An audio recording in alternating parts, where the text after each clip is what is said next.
साहेब बोला. साहेब जय महाराष्ट्र. जय महाराष्ट्र. तू माझं नाव कशाला घेतलं रे मुलाखतीत? माझा काय संबंध आहे? ते पहिलेच झालेलं घेतलं साहेब, आताच नाही घेतलं. विजय ऐकून घेतो, दोन गोष्टी सांगतो. हा, किती मोठा नेता मला त्याच्याशी काही घेण्यात देणं नाही, पण मला विनाकारण ना कुठल्या लफड्यात घेऊ नकोस. रिटायर झालेलं आहे आणि जरी होतो तर तुझे माझे संबंध वाईट पण नव्हते, चांगले होते साहेब. वाईट तर बिलकुल नव्हते. नाही तू रफिक कामदारच्या नादाला लागून जर का आका रिटायर झालेला माझे फोटो टाकशील तर चांगलं नाही. ते मी तुला गोष्ट, तुझं ऑफिस स्वतः अनधिकृत याच्यात आहे. जेव्हा मी स्वतः तोडायला तिथे आलेलो तेव्हा मी फक्त शिंदे साहेबांसाठी आणि डॉक्टर साहेबांसाठी ते वाचवलेलं आहे आणि तुझ्यासाठी वाटवलंय. आणि ते तोडताना मी तुझ्या ऑफिसला बसलेलो आहे. ऍक्च्युअली प्रोटोकॉल तोडून बसलोय. बरोबर. तू रेकॉर्ड केलं माझं बोलणं तरी चालेल. आणि तू सांगतो मी माझ्या आईची शपथ घेऊन जातो, मी म्हणते करेल तर तू आता कर. माझं काय म्हणणं नाही, पण काय माहितीये का, नाण्याच्या दोन बाजू असतात. बरोबर. तू सांगतोस ना, तर उद्या तुझ्या ऑफिसवर पण लोक येतील म्हणजे तुझ्या ऑफिसचाही विषय काढतील. उद्या तू तुझ्या अनधिकृत बांधकाम असताना तू पण केलेलं आहेस, रेकॉर्डला जरी नसला तरी सगळ्या गोष्टी आमच्याकडे आहेत. त्याच्यानंतर तू अचानक एवढ्या गाड्या घेतल्या, कशा घेतल्या, सगळं निघेल. तू लोकांच्या अँटी करप्शनच्या इन्क्वायरी लावायला सांगतो तर तुझी पण लागू शकते, लक्षात ठेव. सर मी काय बोलतो, तू हे करतोस ते चुकीचं करतोय. ऐकून घे. कोणाच्या ते बहकाव्यात येऊन तुला स्पष्ट सांगतो हे चुकीचं आहे. तुला मित्रत्वाचा भाऊ म्हणून सल्ला देतो मी. मला काय तुला सांगायचं नाही, बाकी तू जे करतो ना ते चुकीचं करतोयस. कोणाच्या नादाला लागून का कोणी तुला नजीबनी सुपारी दिली आहे का कोणी दिली मला माहित नाही. मला सुपारी मी सुपारी बाजतो, मी कोणा सुपारी घेऊन थोडी करणार आहे मी साहेब. आणि मी एक प्रश्न विचारतो, मला काही फरक नाही पडत. ऐकून घे. मी कोण आहे माहितीये का? मी महेश आहे, रिटायर झालो. मी 1.5 महिने झाले रिटायर झालो. तुम्ही लोकांनी माझं नाव घ्यायची गरजच नव्हती. तू पण माझं नाव घेतलंस. तो रफिक तर समजा नीच आहे त्याला, पण तू तर आपला होता. तू जर का अशा गोष्टी बोलत असेल तर तुला बोलणं माझं काम आहे. पण तुला मी पहिला आणि लास्ट कॉल केला, तुला याच्यानंतर कॉल करणार नाही. पण मी PL दाखल करणार आता स्वतः माझ्या नावाने. आणि मी तुझ्या ऑफिस पासून ऐक, हे रेकॉर्ड करतो. आणि तू व्हायरल करीत झाले. मी तुझं ऑफिस, त्याच्यानंतर मी पूर्ण दिवा 27-28 नंबर आणि 29-33 नंबर सगळ्या आता मी स्वतः माझ्या नावानं पब्लिक इंटरेस्ट लिटिगेशन दाखल करून, मी माझ्याकडे GR खूप आहेत. लोकप्रतिनिधी कोण कोण आहे त्यांची नगरसेवक पद रद्द करा, नगर सिनियर PI कोण कोण आहे त्यांची पदं घालवा, सहायक आयुक्त कोण कोण आहे त्यांना सस्पेंड करा आता जे आहेत त्यांना. हे मी स्वतः आता दाखल करणार आहे. कारण मला काय इंटरेस्ट नाहीये, पण मला आता तुम्ही मला रिटायर झाल्यानंतर टार्गेट केलं तर मी ते करणार आहे. आणि मी तुझं ऑफिस पण घेणार आहे, म्हणून मी तुला फोन केला ओपन की मी करणार आहे. ऐकून घे. हायकोर्टात मी ऑर्डर आणणार. अच्छा. आणि प्रशासकीय कामामध्ये मी किती हुशार आहे. मी चुकीचं काय बोललो? मी काय चुकीचं बोललो मला सांगा बरं. तू काय बोलला त्याच्याशी मला घेणं. माझं नाव घेतलं, माझा फोटो टाकला, संपला विषय ना. ऐका ना, मी चुकीचं काय बोललो का? लोकशाहीमध्ये बोलणं सगळ्यांचा अधिकार आहे. आणि जे सत्य परिस्थिती जी आहे माझं नाव आणि माझे फोटो, तो होतो त्यांचा आक्का ठाण्यावर बसलाय, रिटायर झालाय. जोशी साहेबांचं नाव घेतलं, मनीष जोशीचं. मी आता तुम्ही माझ्याकडे क्लिप आहे राजा, आहे ना. पण आता सध्या कोण कार्यरत आहे साहेब? अरे विजय, तुला कळत नाही तू काय बोलतोस ते. नको आम्ही जाऊ. त्याच ऑफिस समोर साहेबांनी तुला बडबडलेले साहेबशी गाडी थांबवलेली तेव्हा. ते ऑफिस अनधिकृत आहे, महापालिकेची जागा आहे. मी ते वाचवलं. तुला वाटत असेल मी सत्यात नसो तर ठीक आहे, मी PL दाखल करतो सिग्नल व्हायच्यावर. तुला माहित नाही, कोर्टाला वेळ लागेल, वर्ष जाईल, 6 वर्ष जातील. मी तोडायला लक्षात ठेव, माझं डोकं फिरलं तर. आणि मग मी साहेबांचं पण ऐकणार नाही ना डॉक्टर साहेबांचं ऐकणार. साहेब पण एक बोलू तुम्हाला, ठीक आहे मला, मी करतो पुढचं. मी काय बोलतो, मी स्लो पाहिलं नाही, मी करतो व्यवस्थित. पण मी काय बोलतो, आता जे कार्यरत अधिकारी आहेत मी त्यांच्यावर ऍक्शन घेणार. तू त्यांची मला घेणं देणं नाही. पण तू रफिक कामगार हा निश्चित आहे. आणि त्याला तू पाठबळ दिलं हे बोलून मला काय फरक पडत नाही. मला फक्त रफिकने याच्यापूर्वी पण माझी नावं घेतलीत. मी कधी कोणाला फोन नाही केला, पण तू आला त्यामुळे तुला आपला म्हणून फोन केला. बरोबर. दुसरा कोण असता तर मी फोन पण केला नसता. रफीला कोण रे, त्याने तर माझ्या चिकार क्लिप व्हायरल केल्यात. बरोबर. पण मी आता पीएल दाखल करणार आहे आणि मी त्याच्यामध्ये आता लिटरली सांगतो, माझ्याकडे GR आहे. तो पाहिजे तर माझ्या घरी कोणाला तरी पाठव. तुझा अननोन माणूस नाही तर तू माझ्या घरी मित्र म्हणून कधी चहा प्यायला ये. तुला मी ना माझं पुस्तक दाखवतो लॉचं. माझ्याकडे काय काय गव्हर्नमेंटचे परिपत्रक. त्याच्यात म्हटलंय त्या प्रभागातला नगरसेवक, आमदार, खासदार आणि त्या प्रभागातला मंत्री आणि त्या प्रभागातला पोलीस इन्स्पेक्टर आणि सहाय्यक आयुक्त 5 लोक जबाबदार आहे सस्पेंड व्हायला आणि डिस्क्वालिफाय व्हायला. मग मी टाकताना पहिला मला साहेबांकडनं फोन येईल की हे तू का केलं. त्यावेळेस मी तुझं नाव सांगणार आणि तुझी ही क्लिप दाखवणार की यांनी माझं रिटायर झाल्यानंतर नाव घेतलं म्हणून मी टाकले. आणि मी खरोखर टाकणार आहे आणि माझे 5-10 लाख रुपये गेले तरी चालतील. मला काही फरक नाही पडत, पण मी करणार आहे. तू बोलताना विचार करायला पाहिजे होता, एवढं सांगतो.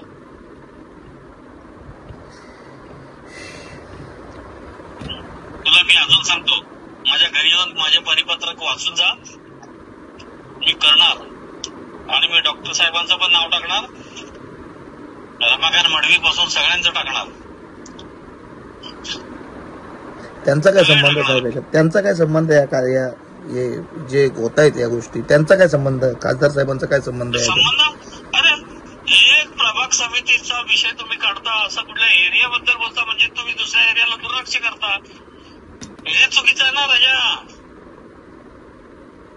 तू जर का अनाधिकृत बांधकाम खाणकाम वगैरे बोलतो तर ते कशात येतात? दिव्यामध्ये येतात. मग दिवा गाव दुर्लक्षित का करता तुम्ही? माझ्याकडे रफिक कामदारची त्या क्लिपमध्ये तो पण बोलला ना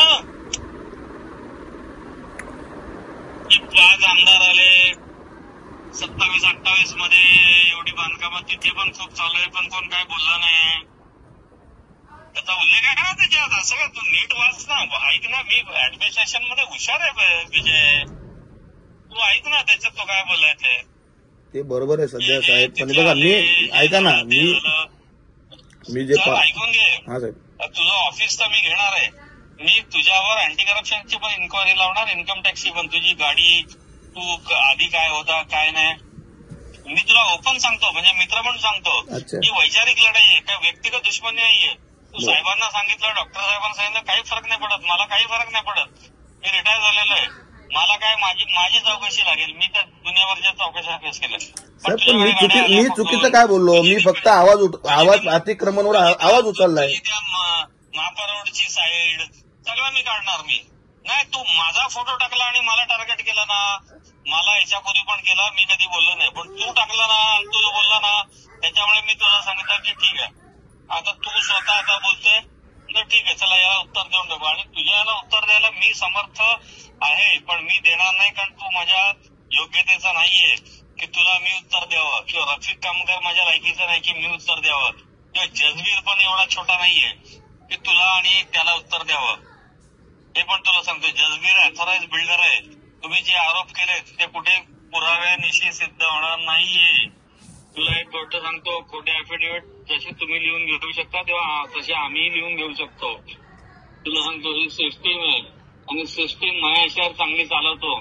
तुला आत्ताही सांगतो समीर, बस सिस्टीम महेश्वर आजही चांगली चालवतो. मी तुला फक्त एक आपला म्हणून आज आपल्यापर्यंत आतापर्यंत चांगला होतो म्हणून तुला चांगला फोन केला. अदरवाईज मी माझ्या पद्धतीने जातो.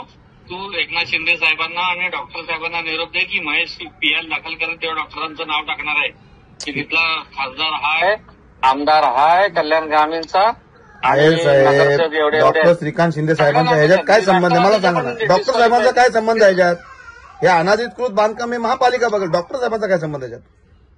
राजा, म्हणून तुला बोललो की माझ्या घरी ये, माझा GR घेऊन जातो, नाही तर मी घरी गेल्यावर तुला पाठवतो.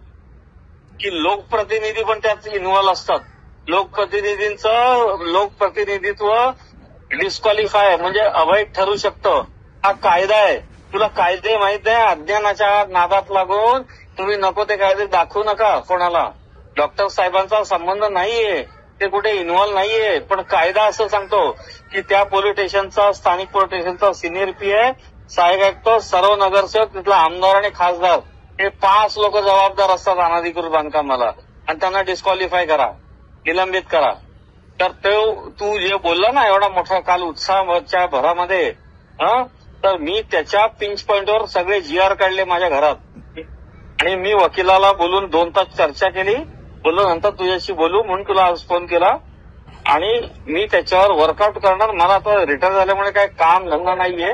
मी त्याच्यावर PI दाखल करणार, आणि ती PI माझ्याच नावाने असणार. महेश आहेर वर्सेस ही दिव्याचे सगळे नगरसेवक, लोकप्रतिनिधी, खासदार, आमदारांची नावं घेणार, महाराष्ट्र स्टेट गव्हर्नमेंट घेणार, आणि मला जेव्हा साहेब, मोठे साहेब फोन करतील तेव्हा मी तुझं नाव सांगणार आणि तुझी क्लिप देणार की हा तुमचा नवीन पुढारी पैदा केला तुम्ही, हा असं भाषण देतो इथे.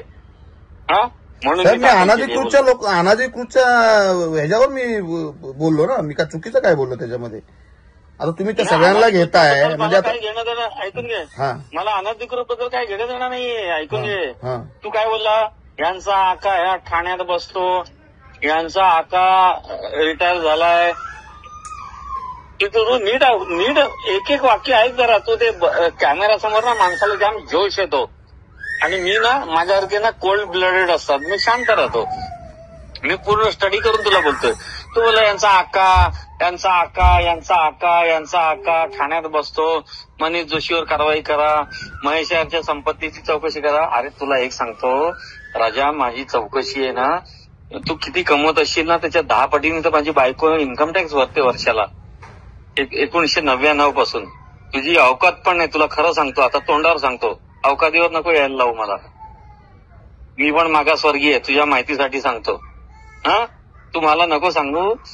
तुम्ही आळवावरचं पाणी आहे, तुम्ही लोकांना चिवट्या म्हणून गाड्या वगैरे घेऊन फिरता. मी साला चपला बिपला घालून साधा फिरतो, मी ते दागिने घालत नाही, सिंपल राहतो.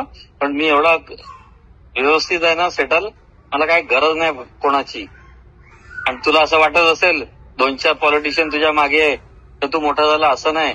या ठाणे शहरामध्ये चिक्कार लोक असे आहेत की ज्यांच्या मागे कोणी पॉलिटिशियन नसले तरी ते सुखाने जगतात आणि आपल्यापेक्षा जास्त पैसे कमवतात. असं नाही साहेब, मी फक्त अतिक्रमण जे अनधिकृत बांधकामावर त्यांच्यावर आवाज उठवलाय. माझा काय कसला हेतू नाही. तू मला त्याच्याविषयी घेणं देणंच नाही. तू उठव, मी PL दाखल करतोय. तू काय सांगतोस मला अनधिकृत? तू स्वतः अनधिकृत बांधकामं केलेली. आता तुम्ही धमकी देता साहेब मला, तुम्ही PL दाखल करता म्हणजे डॉक्टरांचं नाव घेता, म्हणजे शेवटी मला धमकीच आहे. नाही, मी डॉक्टर साहेबांचं नाव घेतलेलं नाहीये. मी तुझ्या विरुद्ध तू स्वतः अनधिकृत बांधकाम केलं नाही का सांग. मग तुम्ही काय बोलता की मी डॉक्टर साहेबांना पण सगळ्यांच्यावर PL दाखल करेन, तर यांच्यावर आमदारांना? डॉक्टर साहेबांचं नाव नाही घेतलं, मी पदं घेतली की वार्डामध्ये तू हे बघ, तू रेकॉर्ड करतो मला माहित आहे, तू ते धंदे बंद कर. मी रेकॉर्ड करत नाही साहेब, मला ते धंदे माहित. व्हॉट्सअप कॉल रेकॉर्ड होत नाही. व्हॉट्सअप कॉल दुसऱ्या फोनवर स्पीकर ऑन करून रेकॉर्ड करता येतो. मी एवढा चिवत्या पण नाही. माझ्याकडे तेवढी माझी सर्व्हिस झालेली आहे. माझ्याकडे 2 एकच गोष्टी मोबाईल आहे. सांगतो, मी जितेंद्र आव्हाड साहेबांना पण नडलेलो आहे, लक्षात ठेव. बरोबर. आणि जांग्याखाली घेऊन दाबलेला आहे. साहेबांनी एकदा मला फक्त मदत केली सभागृहात, बाकी पुढचं सगळं मी सांभाळलं. पोलीस खात्यापासून सगळं मी जांग्याखाली दाबून घेतलं माझ्या टॅलेंटवर. तुला एक गोष्ट सांगतो की डॉक्टर साहेबांचं नाव नाही घेतलं, पण डॉक्टर साहेबांचं कर्तव्य आहे की डॉक्टर साहेबांनी आजपर्यंत दिव्यामधल्या किती बांधकामं तोडण्यासाठी एक लोकप्रतिनिधी म्हणून किती पत्र दिली. राजू पाटील डॉक्टर साहेब या अनधिकृत बांधकामाच्या विरोधातच आहेत. डॉक्टर साहेब आवाज उठवतात ना अतिक्रमण बांधकामावर. ते अजिबात त्यांना ते हे नाहीये त्यांना. मग तुला मी ना GR माझ्याकडनं एक प्रत घेऊन जा. तू माझ्याकडे आहेत, तुला मी ना माझ्याकडची GRची कॉपी घेऊन जा. तू ऐक, मला काय फरक नाही पडत. ज्ञान कधी वाटलं ना तर ते वाढतं. मला काही फरक नाही पडत. मी तुला ज्ञान देतो, मी तुला ती कॉपी पण देतो. ती घे, त्या रफिक कामदारला दे. ठीक आहे, तुम्ही आता रिटायर झालेले आहेत, तुमचा ह्या गोष्टीचे काही संबंध नाही. जे आता अधिकारी कार्यरत आहेत साहेब, त्यांच्या विरोधात मला लढू द्या. मी तर आता मंत्रालयामध्ये जाणारच साहेब त्या गोष्टी करून. मी मुख्यमंत्र्यांची माझ्या शुभेच्छा तुला लढायला. मी तर सांगतो तू लढायला पाहिजे, पण तू माझं नाव कशाला घेतलं? ठीक आहे, तुमचं तुम्ही रिटायर झालेत, त्या गोष्टी आता तिथं क्लोज करू. आता तुम्ही त्या क्लोज करू तसं नाही. तू माझं नाव का घेतलं रफिकनी? आणि तुमची मुलाखत मला माहित आहे मुलाखती कशा असतात. मी काय एवढा मूर्ख नाहीये की मुलाखत कशी असते माहितीये का, आधी ठरतं काय प्रश्न विचारणार आणि काय बोलणार आणि त्याच्यानंतर मुलाखत घेतली जाते कॅमेऱ्यासमोर. नाही नाही तर असं काय रफिक कामदार नाही.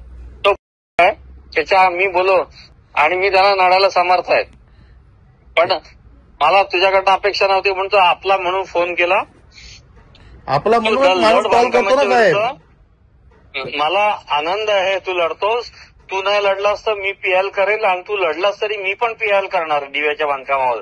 आता तुमचा काय संबंध आहे पीएल करण्याचा? मी काय बोलतो म्हणजे तुम्हाला मला लढून द्यायचं नाही म्हणून तुम्ही पीएल दाखल करताय असं नाहीये. तू लढ, पण तू माझं नाव घेतलं ना की यांच्या काळात एवढी बांधकामं झाली आणि रफिक बोलला ना 2 वर्ष इकडे होते दिव्याला, 2 वर्ष मुंबऱ्याला होते, 4 वर्षात 400 बांधकामं झाली. आता जे कार्यरत अधिकारी आहेत ऐका, आता जे कार्यरत माझ्या काळात ऐकून घे, मी माझ्या काळापासून काढणार आहे पीएल मध्ये. माझ्या टायमापासून 2018 सालापासून मी नावं मेन्शन करणार आहे की माझ्या काळाची चौकशी करा. मग तुला कळेल की पेपरवर कोणाचं स्ट्रॉंग आहे ते, आणि मी ते करणार आहे. मी असं नाही की तू असं नको बोलू की तुम्ही विषय काढला म्हणून तुम्ही हे करता. मी माझ्या काळापासून चौकशी करण्याची पीएल करणार आहे. म्हणजे मला तुम्ही अतिक्रमण विरोधात हे बांधकाम विरोधात लढून द्यायचा तुमचा विचार नाही, म्हणजे लढू नकोस. अरे तू लढ ना, तुला कोण अडवतो? मग तुम्ही पीएल दाखल करताय म्हणजे ह्याच्यामध्ये तुम्ही सगळ्या नेत्यांना पुढाऱ्यांना यांना त्यांना घेणार घेणार हे काम. तुम्ही मला घेतलं ना रिटायर झाल्यानंतर, तुम्ही मला कशाला घेतलं? आता जे कार्यरत अधिकारी त्यांच्यावरच हे होतील ना गुन्हे दाखल, तेच सस्पेंड होतील ना साहेब. अरे तो रफिकने माझ्या तुम्ही फोटो माझ्या टाकले, मनीष जोशीचं नाव घेतलं, मनीष जोशीचा फोटो टाकला, शंकर पाटोळेचं नाव घेतलं तुम्ही. पण आता ते आता जे गिरीचं नाव घेतलं त्यांचा फोटो टाकले, तुम्हाला महेश यार दिसतो फक्त. ते एडिटिंग काय मीनी केली नाही, पत्रकारांनी केली ती ना. ते तू आता ते मला ते डिप्लोमॅटिक उत्तर देऊ नको राजा. तू माझा एक जुना मित्र आहेस, ते मला नको उत्तर देऊस तू. ते उत्तर देऊ नकोस मला. महेश आहे साहेब, तुम्ही पीएल वगैरे काय दाखल करू नका. माझा लढा मला लढू द्या. नाही मी करणार आहे. आणि मी 2 मिनिटं तुला सांगतो. 2 मिनिटं तुला आता सांगतो. 2च मिनिटं थांब. 2 चालू ठेव. हो चालू ठेव, फोन चालू ठेव. हो. मी एक फोन लावतो आणि तुला फक्त स्पीकरवर ऐकवतो. कारण काय माहितीये का, मी पीएल दाखल करणारच आहे. आणि बघ मी ना, मला काय काम धंदा नाही, माझे धंदे व्यवस्थित आहे, बिझनेस वगैरे व्यवस्थित आहे, मला काय गरज नाही. मी चटणी भाकरी खाऊन सुखात राहू शकतो. पण मला कोण हे करेल ना, कारण नसताना. तुम्ही मनीष जोशीचं नाव घेतलं पण मनीष जोशीचा फोटो नाही टाकला. तुम्हाला फक्त महेश यार दिसतो, तुम्ही माझे फोटो टाकतो.